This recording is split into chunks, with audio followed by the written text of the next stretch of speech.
Blue Moon is brewed with Valencia orange peel and a touch of coriander. It's a creative twist on a Belgian-style wheat ale for a taste that shines brighter. Taste responsibly. Blue Moon Brewing Company, Golden, Colorado. This is Sports Center at 6. Stunning news out of Green Bay. Why the Packers decided to shut down Aaron Rodgers. As the Greek Freak takes his third shot at dethroning the King. Why history is on his side, not LeBron's. The holidays are here. Woj on why Anthony Davis and DeMarcus Cousins are on everyone's trade wish list. And fresh off a new 10-year deal, we are all access with the most polarizing football coach in America, Florida Atlantic's Lane Kiffin. Mamba out.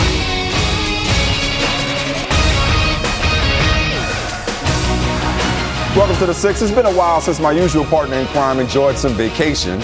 So more than capably filling in for Jamel for the next 3 days, if I don't drive her crazy, that is, Elle Duncan, who co-hosts a hilarious SportsCenter Snapchat show every Wednesday and Thursday. Yes, ask your 7th grader about me. If you don't know how to subscribe, they can teach you and show you the way. And if you haven't already, y'all need to get on that show. All right, let's get on with this show, shall we? Show's over for Aaron Rodgers. Green Bay placed him on injured reserve this afternoon. Packers season will be over earlier than usual as Atlanta's win over Tampa Bay last night eliminated Green Bay from the postseason with 2 games remaining. First up, playing host and perhaps playing spoiler to the Vikings Saturday night. Coming off of Rodgers' first 3-interception game since 2009 in his first game back from his broken collarbone, Mike McCarthy and the Packers are dealing with the unusual circumstance of not preparing for the playoffs for the first time since 2008, Rodgers' first year as a starter. Now, Rob Demovsky joins us from the Packers facility. So, Rob, this was a difficult decision, not the no-brainer some laid it out to be, because it certainly sends a complicated message to the rest of that locker room. Aaron Rodgers, franchise quarterback that he is, doesn't have to play in meaningless games, even though he was cleared to do so. Not fully healthy, we get it. Meanwhile, the Jordy Nelsons and the rest of the team, you know, Randall Cobb, they have to go out and continue playing. So this didn't come out of left field. We heard this possibility Sunday night and into yesterday. How do you think this has been playing among the rest of the players, this decision that Mike McCarthy and the coaching staff and the organization made today? Yeah, Michael, those are all great points. We know this. Football is not an egalitarian society. The quarterback is more important than everybody else. But you're right. What kind of message does it send when you say Rodgers doesn't have to play? But, for example, your all-pro left tackle, David Bakhtiari, I mean, now he's got to go out and block. Doesn't matter who's behind him. But it was a complicated decision and really uncharted waters for this team because you mentioned how long it's been since they've been in the playoffs. I asked Randall Cobb today, you know, how do you approach these last couple weeks? And he said, honestly, I don't know. Remember, Cobb is a guy who got here in 2011.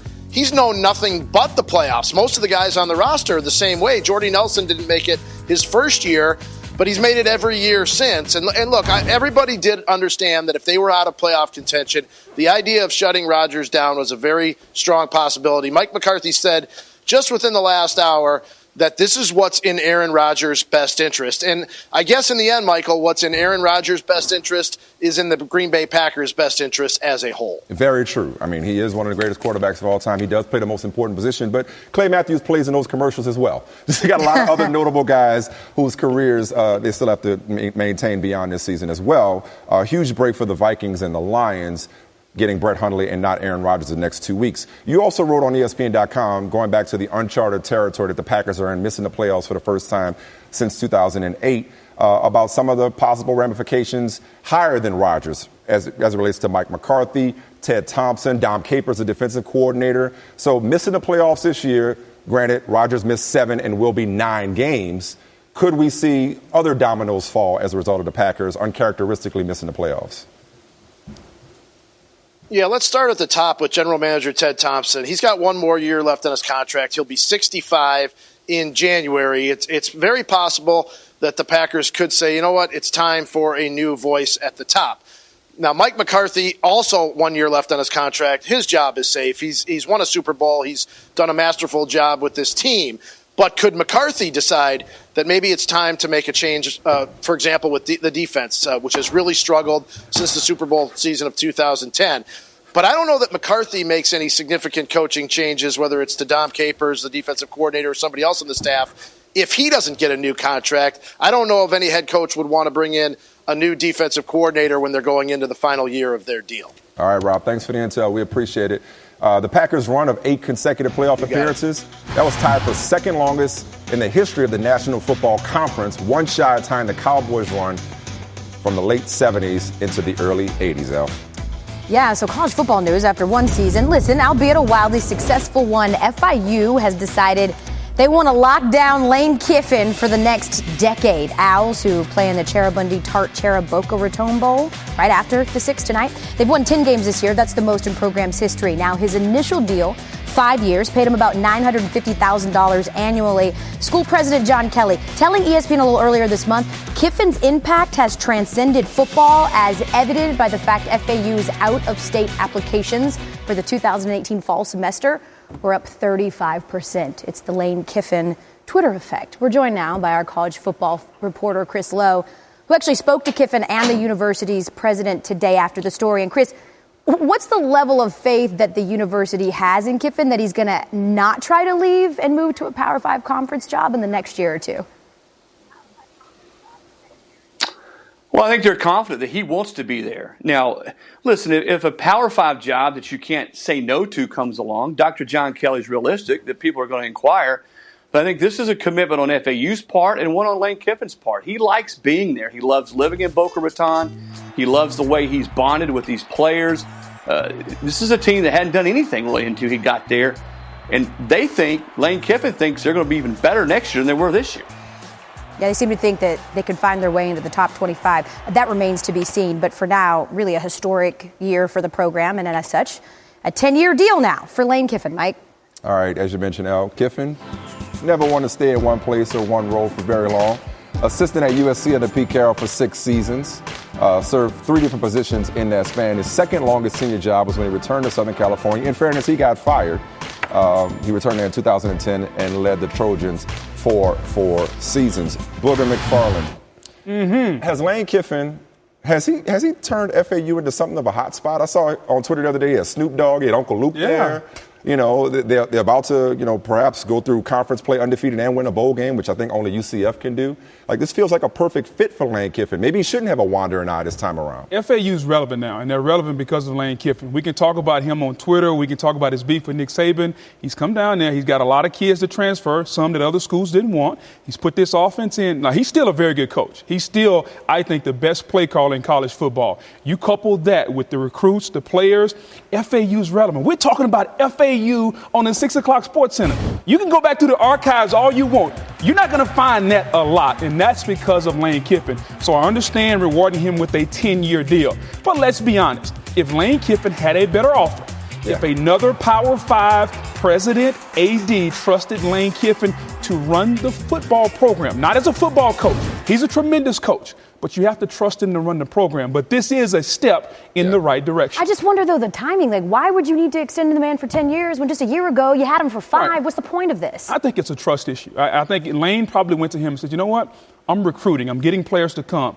You show them I'm going to be here. Give me this 10-year deal. Plus, it's more money. I mean, he's making $950. He going to get some more money. Who's going to turn down more money, Elle Duncan? Nobody's turning down more money. And if you want me to not jump to a Power 5, put another ring on it or a bigger ring on it. Go upgrade that engagement ring we had. I tell you what, we were talking about this in the meeting this morning. Hilarious how this time a year ago we talking about Lane Kiffin and the distraction that he was to Alabama, getting cussed out by Nick Saban. Now he's America's favorite coach. We can't get enough of him, mostly because of Twitter. Exactly. And I'm glad that you mentioned Nick Saban, who is dealing with some troubles of his own. Maybe. We'll get some perspective on this. The story, another day, another Alabama linebacker down. This time it's Dylan Moses, who hurt his foot yesterday at practice. Nick Saban listing him out as indefinitely.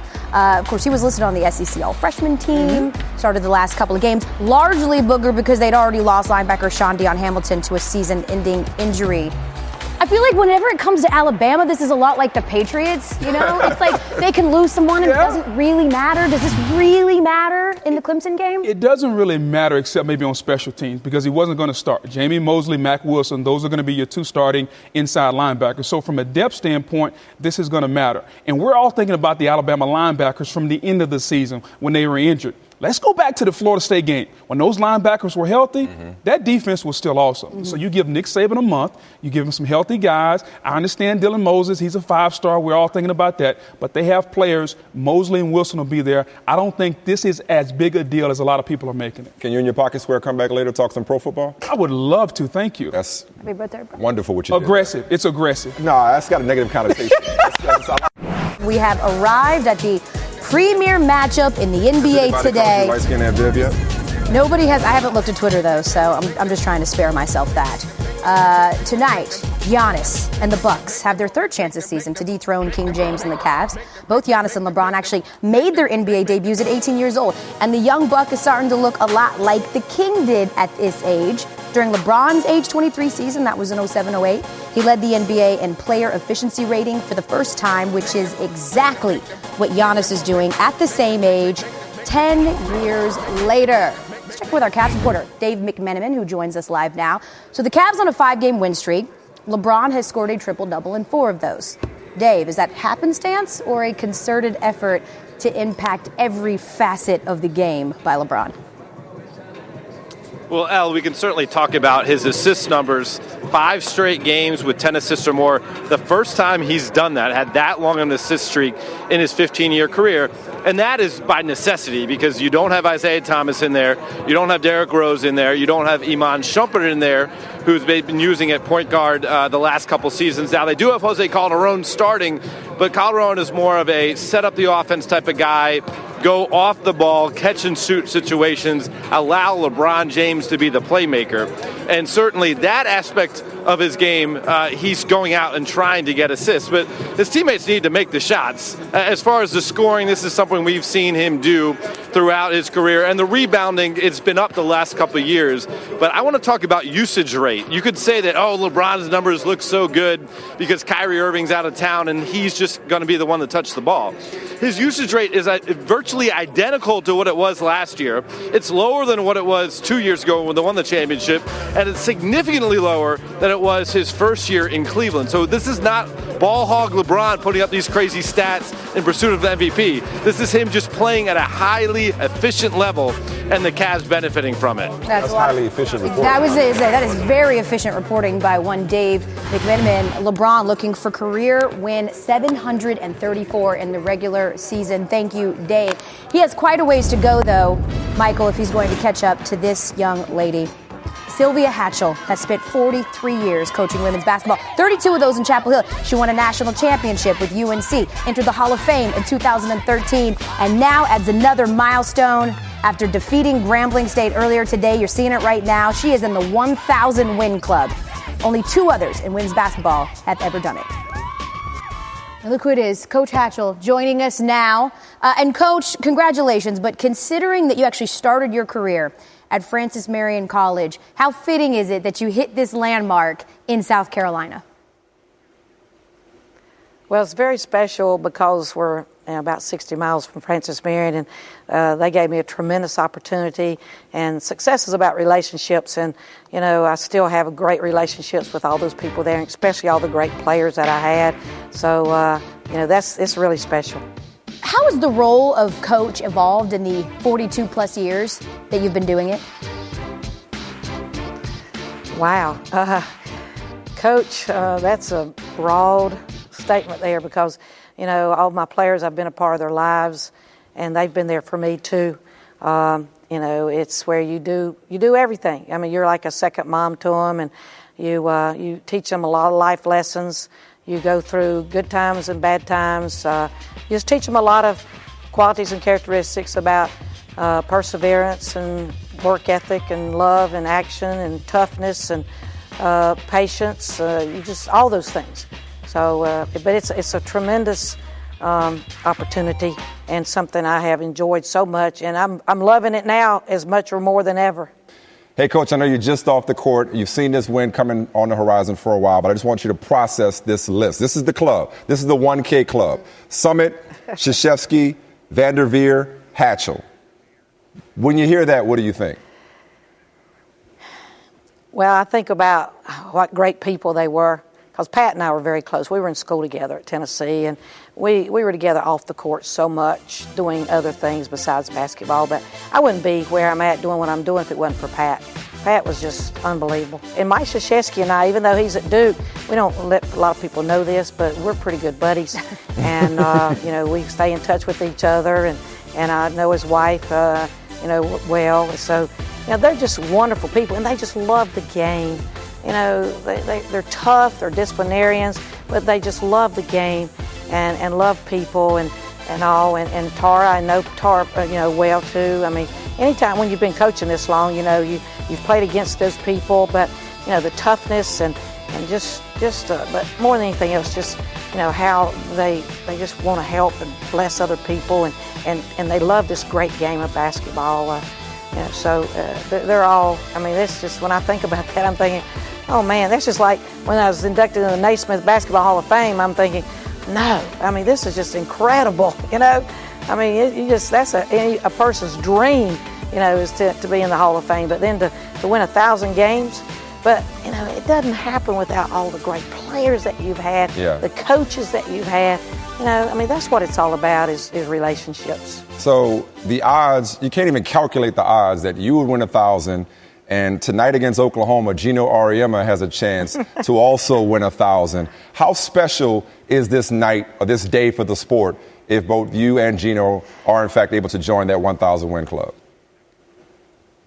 Well, it's special. I don't think I need to wish Gino any luck because, he's just got such a dynasty there and all these great players and everything. But, Gino's done a lot for the game. I mean, we've played him quite a few times. We've had some great games against UConn. But, again, with what he's done the last few years for USA basketball is tremendous as well.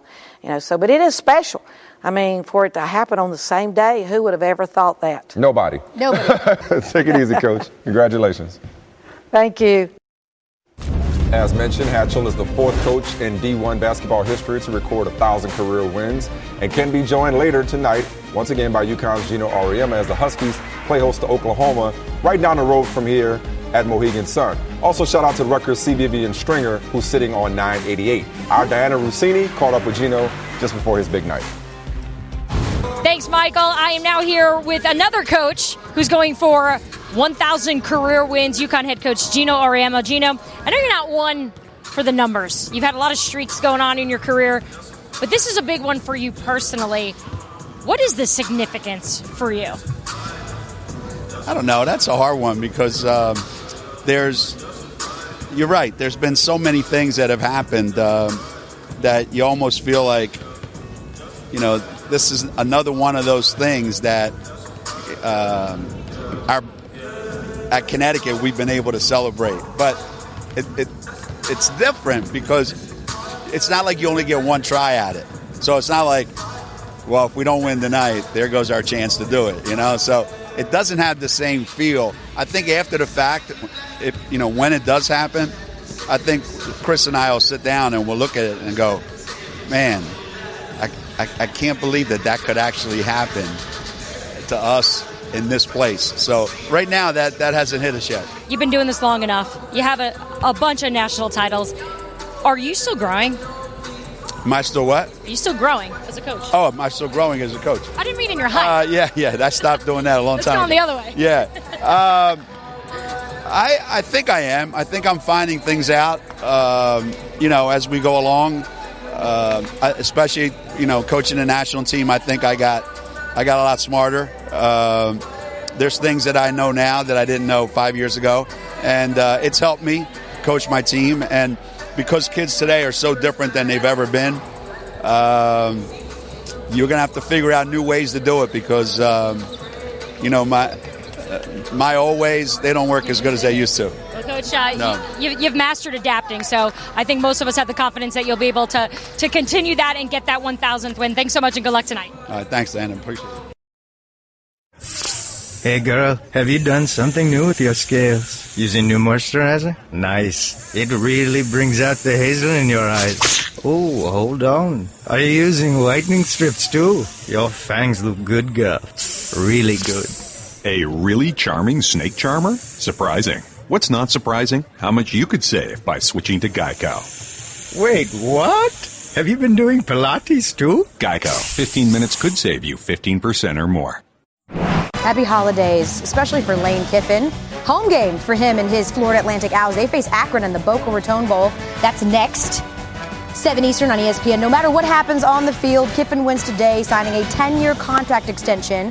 And Mike, you could say they're certainly excited about the turnaround that the program's seen in one season under Kiffin. Well, wouldn't you be after Lane Kiffin led the Owls to a school record 10 wins this season after the team won 9 total the previous 3 seasons?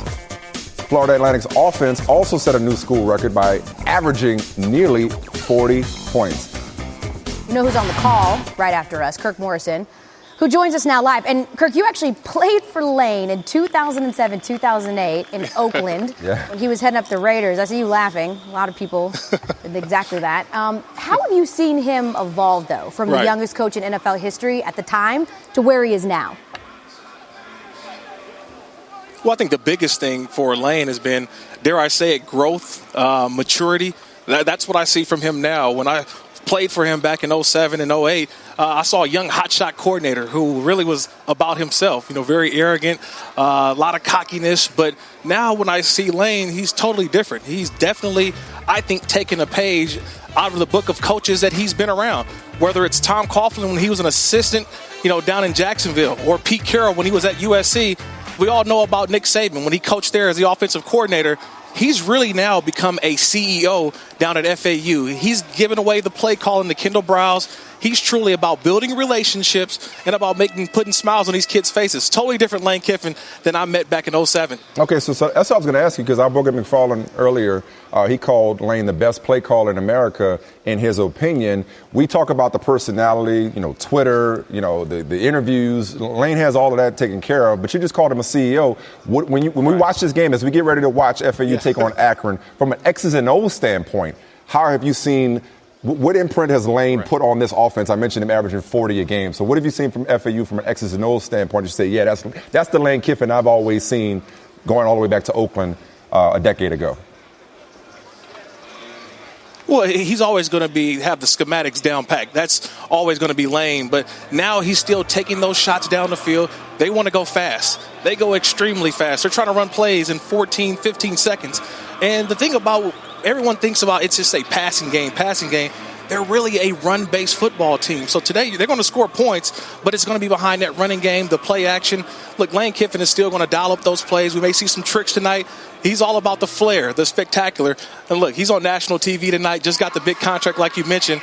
Look, this is one of those games that I think he tries to show the country what FAU football is all about. Well, it's good to talk to you, Kurt. I remember being in defensive meetings back in the day with you and Rob Ryan under Lane Kiffin. A lot of us come full circle. Yeah, right? Look forward to hearing you on the call. Look at you bringing up old stuff. Yeah, man, we're getting old.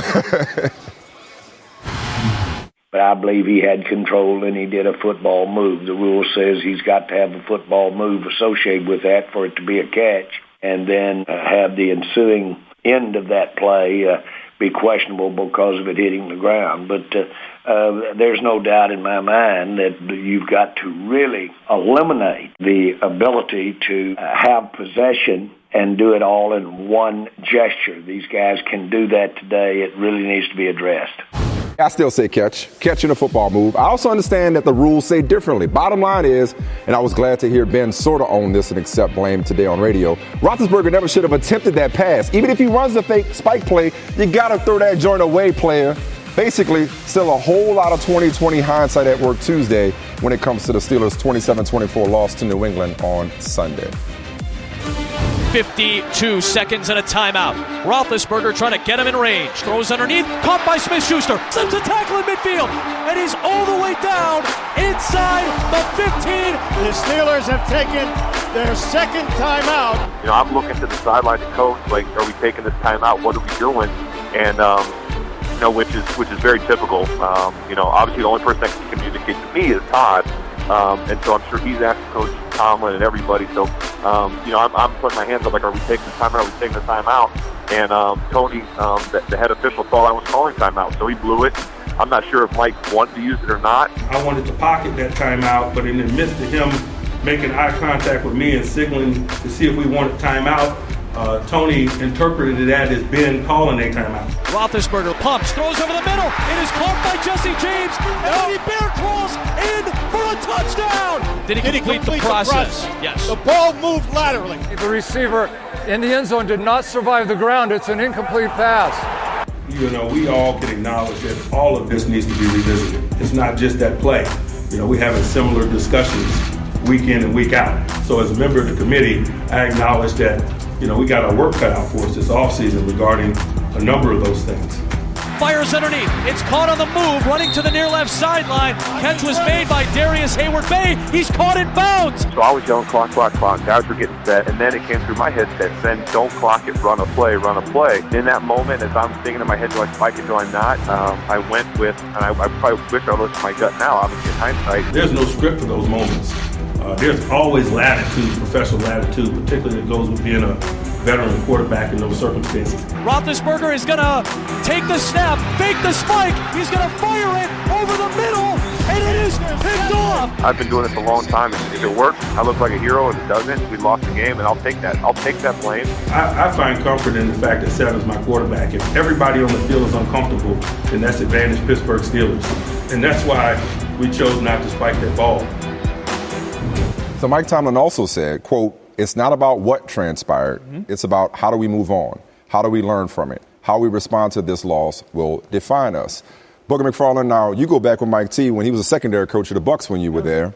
You know what kind of motivator he is. It's interesting that going into this game and the weeks leading up to it, there was talk about whether the Steelers were looking past their opponents to the Patriots. Now it seems like it's a question of whether or not they can put this loss in the past and move on. How do they put this loss in a box at the bottom of the ocean like Jacques Cousteau? You know, put it in the box. Right. Bury it, and move forward? Or is this the type of thing that might linger for a while? Well, I think Mike T understands his team. And first of all, him bringing this game up weeks in advance, he's addressing the elephant in the room. And he knows that all of his players are going to start to look forward to it. So I like him for doing that. He's going to put this game past them by really just staring at it and looking at it. He talked about it's not what happened, but what we do. I'll take you back to college football. Remember Georgia, Auburn? Auburn just stomped Georgia. Yeah. I remember Kirby Smart came on TV the very next day and said, you know what? It's not about what happened today. It's about how we respond. They responded well. They came back, SEC championship game.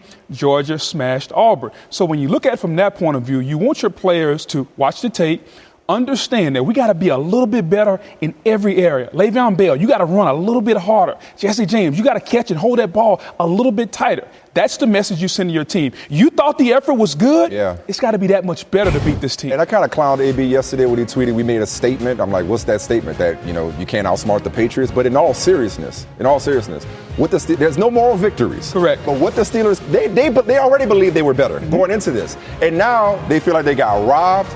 And they gave it away with some miscommunication. So they can hold their heads up and say, we can beat them. We're better than them. They can legitimately feel that way. At home. Yes. Here's the most important statement they made. It was defensively. We know what they can do offensively with AB, Martavius, Le'Veon, Big Ben. Defensively, they had always played New England in zone coverage, and Brady just carved them up. So they changed the game plan. They're going to blitz him, some fire zone, but more importantly, play man-to-man. We saw the Dolphins on Monday night with lesser athletes, lesser corners, get up in the Patriots receiver's face, play man-to-man. That was a no Gronk. Exactly. Pittsburgh copied that, played a little bit more man-to-man, and that's why the defense played better. So I fully expect them, if they do play again, there'll be some new wrinkles. But when you play your nemesis, you got to line up and beat them. You can't trick your nemesis. Right. It's hard to beat the Patriots twice in 1 year, too. So this could be to the benefit of the Steelers should they face them in the playoffs. I mean, the last team to beat them twice in 1 year was the Super Bowl champion.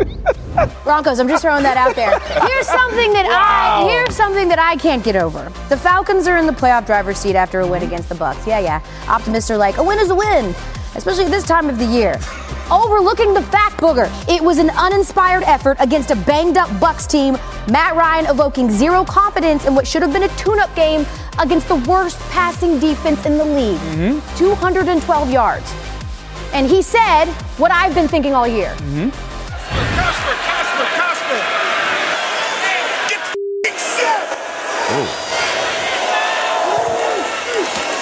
Someone's not happy with the alignment. Get set.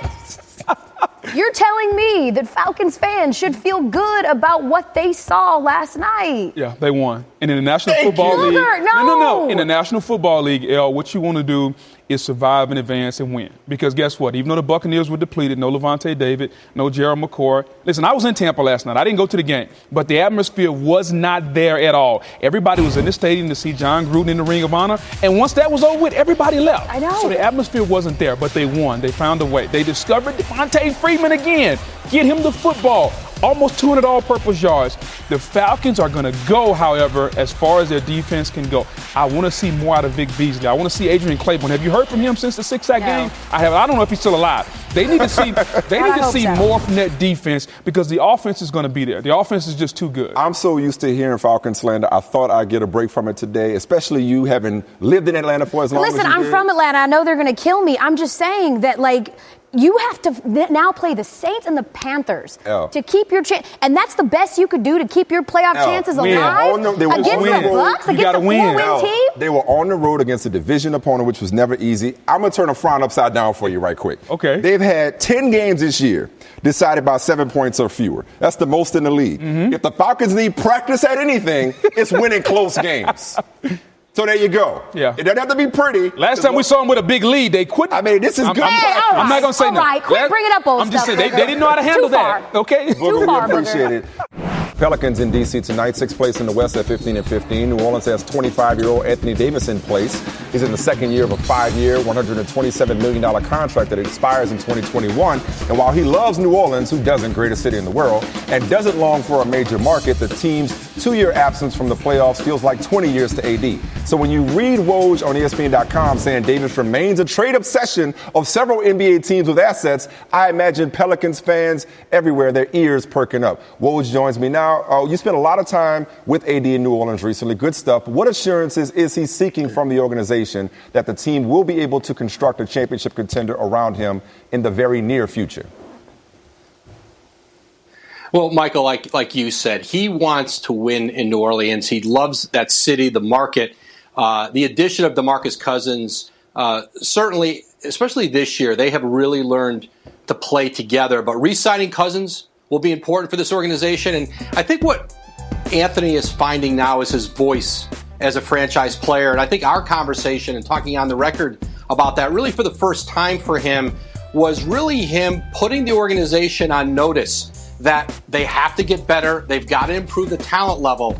And he looks around the league and sees all these great young players that everyone's talking about. You know, people have forgotten a little about Anthony Davis at times. He is still a first-team All-NBA guy. And like Anthony said to me, if you aren't winning, if you're not in the playoffs, people are going to look at you differently in this league. And he's determined not just to get that team back to the postseason this year, but try to have a team here that can advance. Thank you, Woj. Before I let you go, can you say New Orleans one more time? New Orleans. Okay, much better. Much better. Orleans. He said Orleans. You had the New Orleans earlier. Yeah, you did. I don't think I catch that. We'll catch you later, Woj. Thank you, bro. Pull the receipt. All right, going back to the association last night. Did you know teams were 0-379 when trailing by 5 or more in the final 30 seconds? Didn't. Until this.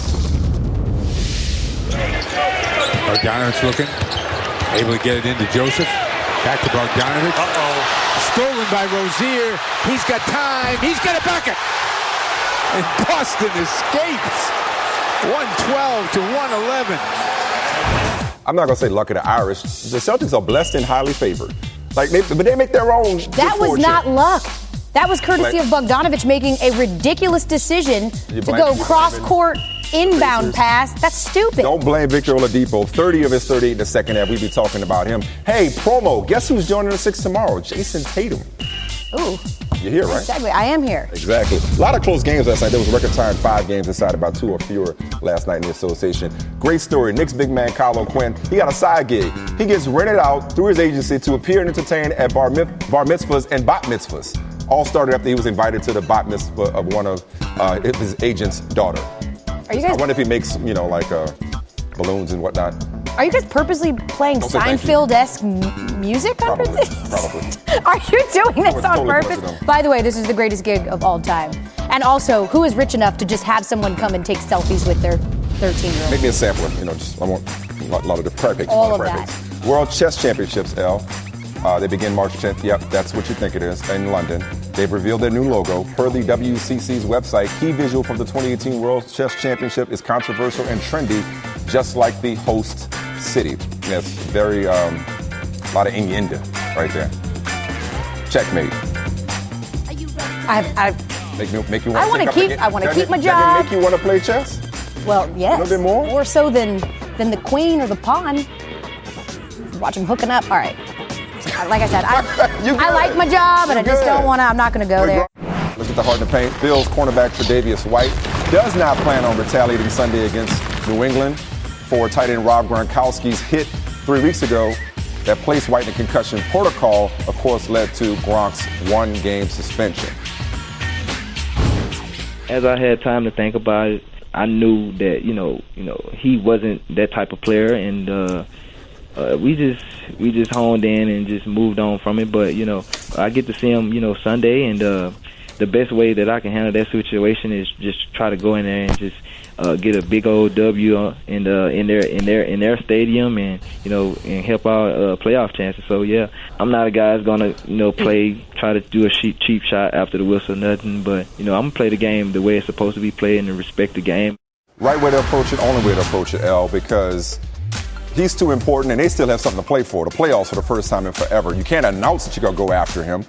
They'll be looking for it. The only way to tackle him is to go low anyway. Right. So. And they'll undoubtedly find a way to call that dirty too. I know he texted Ryan Clark was like the whole hood want him, but all of Buffalo wants him in the playoffs. Also, hey, before we call it a day, who had a good day? Man, everybody had a good day because for the inaugural national championship halftime show, the powers that be finally got something right. They made the most unlikely of choices, a good one. It's Kendrick Lamar. What? It's Kendrick Lamar. We're going. That's all there is to it. That's all you had to say. We going. Yeah. It's going to be out in like the Centennial Olympic Park area. Yeah. I'm not even angry that they're not using any Atlanta people. Hey, good news for the Carolina Panthers. Speaking of Atlanta, Thomas Davis will have to sit out one game, the upcoming game against Tampa at home. But for the game at Atlanta, they will have Thomas Davis, whose 2-game suspension for his hit on Devontae Adams has been reduced from 2 games to 1. That's it for the 6. Stay tuned for the game between Akron and Lane Kiffin's FAU. I'll see you tomorrow. Yes. Let's do this again. All right. See y'all.